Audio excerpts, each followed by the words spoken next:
Assalamualaikum warahmatullahi wabarakatuh.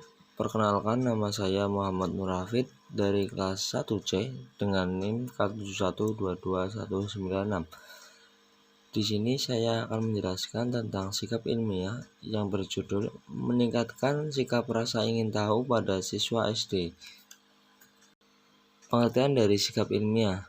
Sikap ilmiah adalah aspek tingkah laku yang tidak dapat diajarkan melalui satuan pembelajaran tertentu, tetapi merupakan tingkah laku atau behavior yang ditangkap melalui contoh-contoh positif yang perlu didukung atau dibiasakan dan dikembangkan sehingga dapat dimiliki oleh siswa.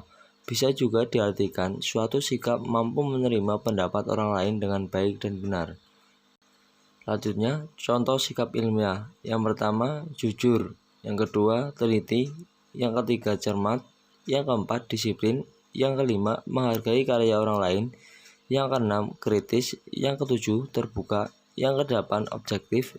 Yang kesembilan, menjangkau masa depan. Yang kesepuluh, tekun. Selanjutnya, aspek-aspek rasa ingin tahu. Yang pertama, berkurangnya kesalahan dalam pengambilan keputusan. Yang kedua, aktif bertanya sesuai objek pembelajaran. Yang ketiga, mengikuti dan mengamati setiap langkah-langkah kegiatan. Yang keempat, mencari informasi dari sumber-sumber lain dan melakukan eksperimen.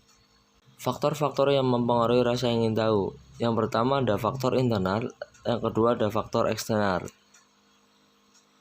Faktor internal, yang pertama sikap dalam menangani stimulus.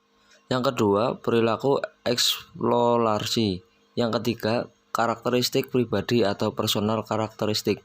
Yang keempat, fokus atau berminat terhadap hal-hal yang baru.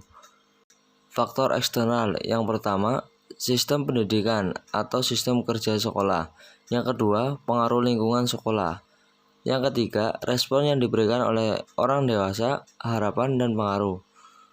Yang keempat, pengalaman sebelumnya dalam kegiatan eksplorasi. Manfaat rasa ingin tahu. Yang pertama, rasa ingin tahu membuat siswa menjadi aktif. Yang kedua, meniadakan rasa bosan siswa untuk belajar. Yang keempat, rasa ingin tahu membawa kejutan kepuasan dalam diri siswa. Yang keempat, rasa ingin tahu akan membuat dunia baru yang menantang dan menarik siswa untuk mempelajarinya lebih mendalam. Pemberdayaan sikap rasa ingin tahu pada anak SD.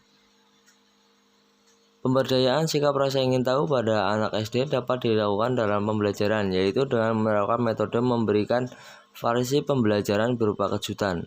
Salah satu alternatif metode pembelajaran yaitu metode pembelajaran memberikan kejutan.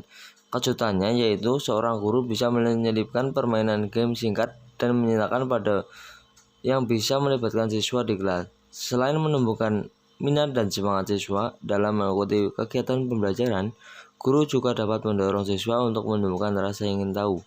Permainan yang dipilih juga berfokus dengan tujuan untuk menggali kemampuan dan keinginan tahuan siswa.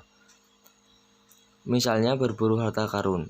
Bisa juga permainan serigala melawan warga atau Werewolf atau mafia. Kelebihan metode permainan. Yang pertama, permainan sebagai metode pembelajaran dapat meningkatkan keaktifan siswa dalam proses belajar mengajar. Yang kedua, aktivitas siswa bukan hanya fisik tetapi juga mental. Yang ketiga, siswa dapat membangkitkan siswa dalam belajar.